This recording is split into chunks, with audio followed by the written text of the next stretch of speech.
Pesquisadores descobriram após décadas de estudos que um vasto reservatório de água suficiente para encher os oceanos da Terra 3 vezes pode estar escondido quilômetros abaixo da superfície.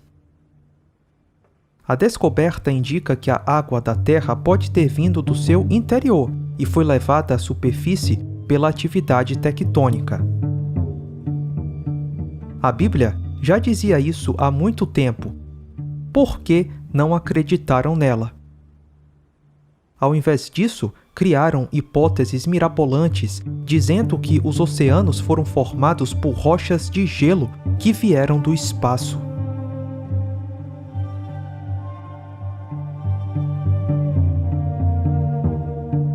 Eles voluntariamente ignoram isto, que pela palavra de Deus, já desde a antiguidade, existiram os céus e a terra, que foi tirada da água, e no meio da água subsiste.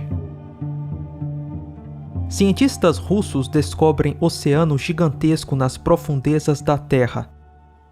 Um oceano subterrâneo maior do que o Oceano Mundial. Sim, existe uma quantidade enorme de água debaixo da Terra.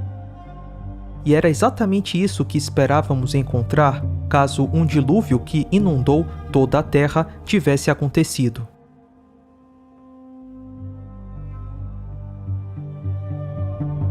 A Terra abriu, deve ter sofrido um rasgão imenso e isso formou placas de rocha por toda a Terra.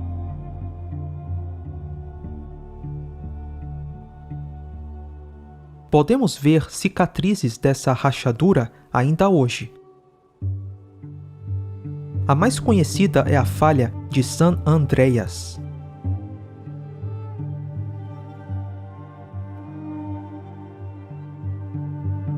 A Terra foi rachada em placas de rocha, e essas placas ainda se movimentam nos dias de hoje. O livro de Jasher, citado em Josué e 2 Samuel, menciona o dilúvio de Noé. E naquele dia o Senhor fez tremer toda a terra, e o sol escureceu, e as fundações do mundo se enfureceram, e toda a terra foi movida violentamente. E o relâmpago flamejou, e o trovão rugiu, e todas as fontes da terra foram abertas, como nunca antes conhecidas pelos habitantes. E Deus fez esse ato poderoso a fim de aterrorizar os filhos dos homens, para que não houvesse mais mal sobre a terra.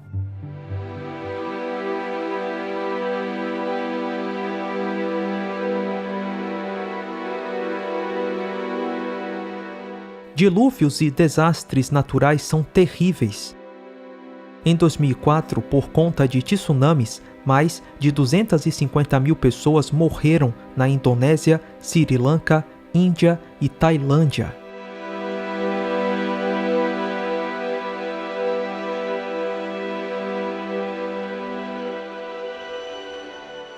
Essa tragédia recente não foi nada comparada com o dilúvio de Noé. Antes da catástrofe do dilúvio, a Terra tinha um único continente. Chamamos isso de Pangeia. Quando as águas do dilúvio subiram, esse único continente foi literalmente rasgado, dando origem aos continentes que conhecemos hoje. Essas placas de rocha se movimentaram muito rapidamente durante o dilúvio.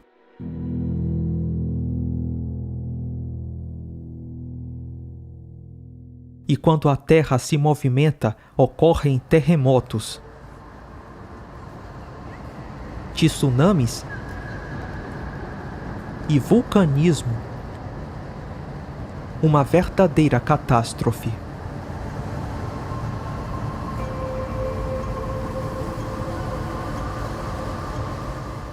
Ainda hoje as placas de rocha continuam se movimentando, só que com uma velocidade muito menor.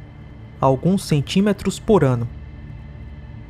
Um resquício do rápido movimento dessas placas no período do dilúvio. O Dr. Walter Braun, PhD em Engenharia Mecânica, tem uma teoria muito interessante sobre tudo isso. a teoria das hidroplacas. A era pré-diluviana provavelmente era constituída de um enorme supercontinente contendo uma vegetação viçosa, mares, rios e pequenas montanhas. De acordo com a teoria da hidroplaca, a era pré-diluviana possuía uma grande quantidade de água subterrânea, mais ou menos a metade da que hoje em dia temos em nossos oceanos. Esta água ficava em câmaras interligadas, formando uma fina casca respiradora, mais ou menos uns 800 metros de largura, talvez uns 16 quilômetros abaixo da superfície da Terra. O aumento da pressão na câmara de água subterrânea expandiu a crosta acima. É uma pressão exuberante, que é quando a pressão interna aumenta. A falha na crosta começou com uma rachadura microscópica que cresceu em ambas as direções, quase a 5 quilômetros por segundo. A rachadura, seguindo o caminho da menor resistência, circulou o globo em mais ou menos 2 horas. Enquanto a rachadura corria pelo globo, a crosta acima se abriu com um rasgão num tecido extremamente esticado. A água subterrânea sofria uma enorme pressão por causa do peso de 16 quilômetros de rochas pressionando sobre ela. Então a água explodiu violentamente para fora da ruptura. Os cálculos demonstram que, ao longo dessa rachadura que circundava o globo, fontes de água saíam em jatos supersônicos a mais de 30 quilômetros para a atmosfera. O borrifo dessas enormes fontes ocasionou chuvas torrenciais como a Terra jamais havia sofrido, tanto anterior como posteriormente. A Bíblia afirma que todas as fontes das grandes profundezas surgiram num só dia. E ela descreve tais acontecimentos há cerca de 4.500 anos atrás, o que agora podemos reunir cientificamente numa ordem de causa e efeito com a teoria da hidroplaca. Gênesis 7:8 diz que as fontes do grande abismo foram quebradas e derramaram água de dentro da terra. Além disso, choveu por toda a terra durante 40 dias e noites. Com essa quantidade de água, não é de se admirar que todas as colinas e montanhas foram cobertas. Todos concordam que o cume do Monte Everest já esteve uma vez sob o fundo do mar, mas nem todos associam o Monte Everest com o dilúvio de Noé, porque acham que não há tanta água assim na Terra para cobrir uma montanha tão alta. Lembre-se que, segundo a teoria das hidroplacas, o dilúvio mudou a topografia da Terra. Cadeias de montanhas como os Himalaias muito provavelmente se formaram no final do dilúvio. A Terra pré-diluviana tinha poucas montanhas, mas com a catástrofe do dilúvio, terremotos provocaram movimentos verticais de terra. As montanhas subiram e as águas do dilúvio fluíram dos continentes para as bacias recém-formadas dos oceanos. Devido à falta de erosão, as montanhas devem ter se formado recentemente e rapidamente. Caso contrário, a erosão, em milhões e milhões de anos, já teria desgastado completamente a rocha dessas montanhas. O Grand Canyon é um excelente exemplo da falta de erosão e da recente formação das camadas geológicas. A superfície entre essas duas camadas de rochas nessa montanha do Grand Canyon é plana e pequena. Mas, de acordo com a geologia convencional, existe uma lacuna de 6 milhões de anos entre essas duas camadas de rocha. A camada inferior é uma rocha macia, por isso deve ter erodido muito se tivesse sido exposta por 6 milhões de anos, como diz a geologia convencional. Mas o que vemos é uma rocha com pouquíssima erosão. Isso mostra que a camada de rocha superior foi depositada tão rapidamente que não houve tempo para a erosão da camada inferior. Em outras palavras, essas duas camadas de rocha foram formadas catastroficamente e muito rapidamente.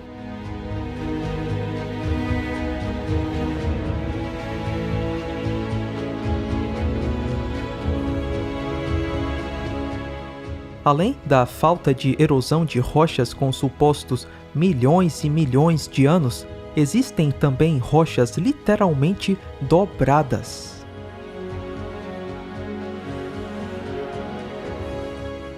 Não é comum as rochas dobrarem. Elas normalmente partem porque são duras e quebradiças. Mas em muitos locais, encontramos sequências inteiras de estratos que foram dobrados sem quebrar, indicando que todas as camadas foram depositadas rapidamente. Essas rochas foram dobradas enquanto molhadas e maleáveis, com as altas pressões e temperaturas das águas do dilúvio.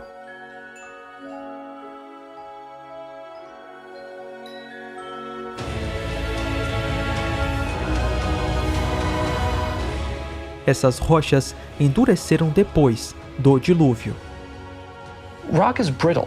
It doesn't bend very easily. If you try and bend it, it breaks. Now, granted, on a big scale, you might be able to get some pretty big bends out of a large rock. But these bends are tight and close, and you can walk from one end of them to the other. This type of bend and folding without breaking brittle rock means that maybe it wasn't brittle rock at the time of its formation. These might have been much softer materials. After all, they were laid down during Noah's flood. They've been compacted down, started off horizontal, but then as the tectonic movements occurred, they shifted and folded them while they were probably still soft.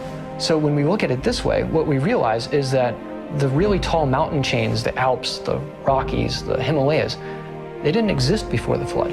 The whole reason that they exist is because of the flood.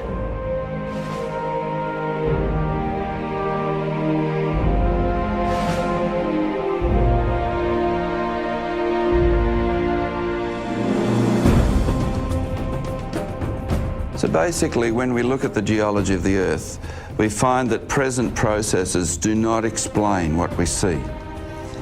Rather, what we see points to catastrophic processes in the past, and when we think about what those could be, it fits exactly with the account in Genesis of Noah's flood, which destroyed the whole Earth. The flood wipes away millions of years from the geological record.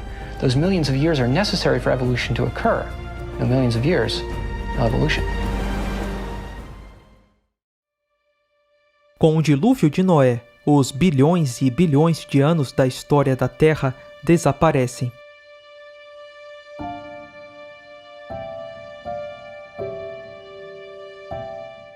As águas do dilúvio não enterraram apenas os animais, mas também a vasta vegetação viçosa da terra pré-diluviana.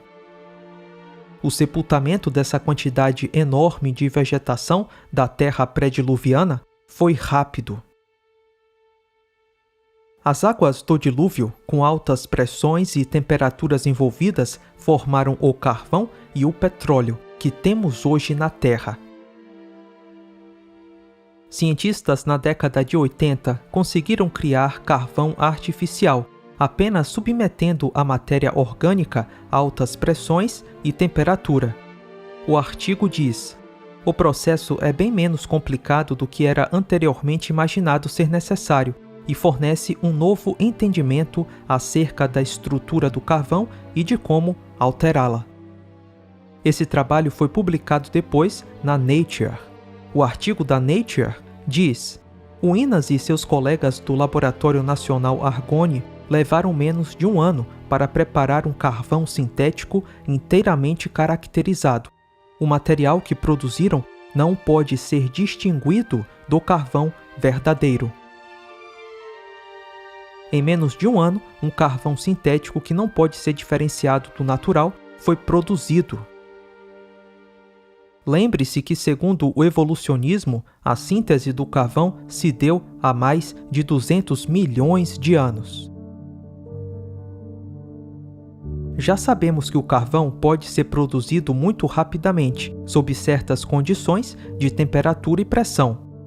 Mas, e o petróleo? É possível produzir petróleo de forma rápida? Segundo o evolucionismo, a origem do petróleo na Terra tem milhões de anos e aconteceu pela decomposição de fósseis que se transformaram em óleo. Mas será que é necessário milhões e milhões de anos para formar o petróleo? E se pudermos demonstrar que o petróleo é formado ainda hoje, com certas condições de temperatura e pressão, We are developing a process where we can use a vast amount of different biomass resources. We can convert all these types of biomasses into renewable biocrude oil by applying high heat and pressure, but it only takes 10 minutes. So this is where we now take our biomasses and mix them with water.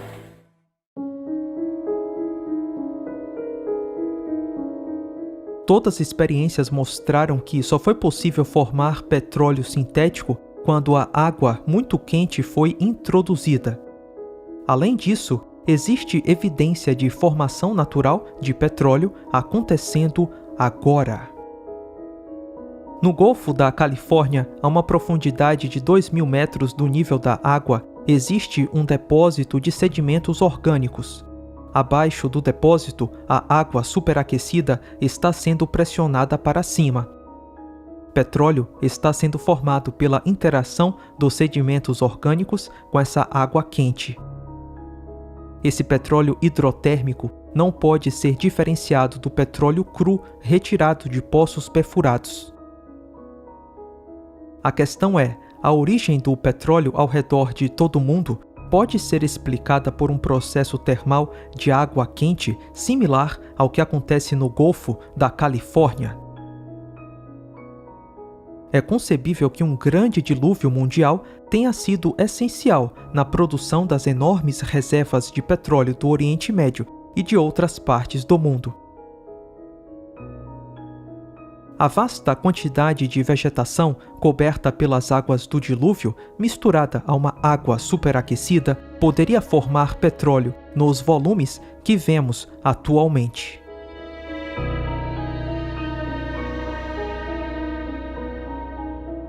O gigantismo era algo comum na Terra pré-diluviana. Libélulas fósseis com uma envergadura de quase 1 metro foram descobertas, e seria um acidente terrível se elas colidissem em seu para-brisa.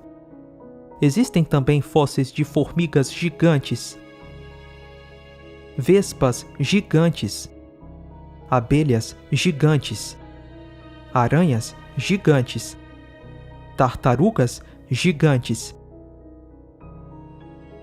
Veja essa concha gigante de mais de 40 centímetros. O gigantismo é uma evidência clara de uma Terra pré-diluviana e que tinha uma atmosfera totalmente diferente da nossa.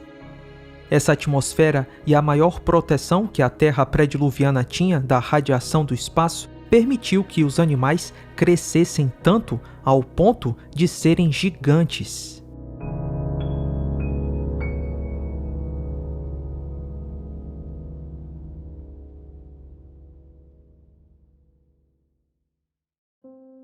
Histórias de um grande dilúvio que incluem a salvação de pessoas e animais num barco são encontradas em todo o mundo.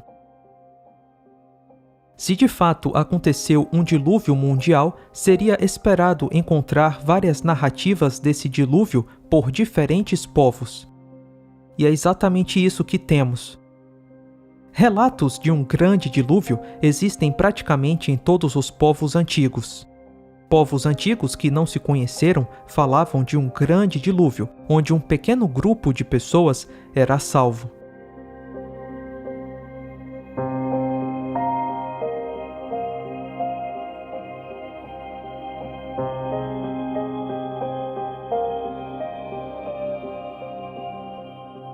Existem mais de 270 relatos de diferentes culturas ao redor do mundo sobre um dilúvio. Todo mundo no passado falava em um grande dilúvio. Por quê? Porque de fato aconteceu.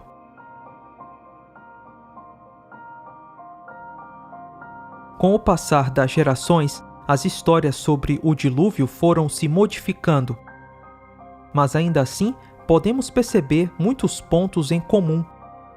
A fonte original de onde surgiu toda a ramificação do relato do dilúvio está na família de Noé.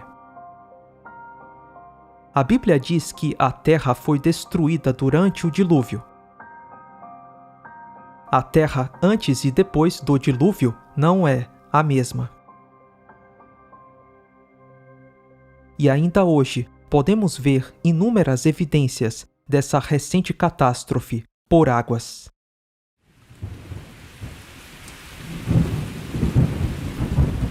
No mais, fique com a promessa.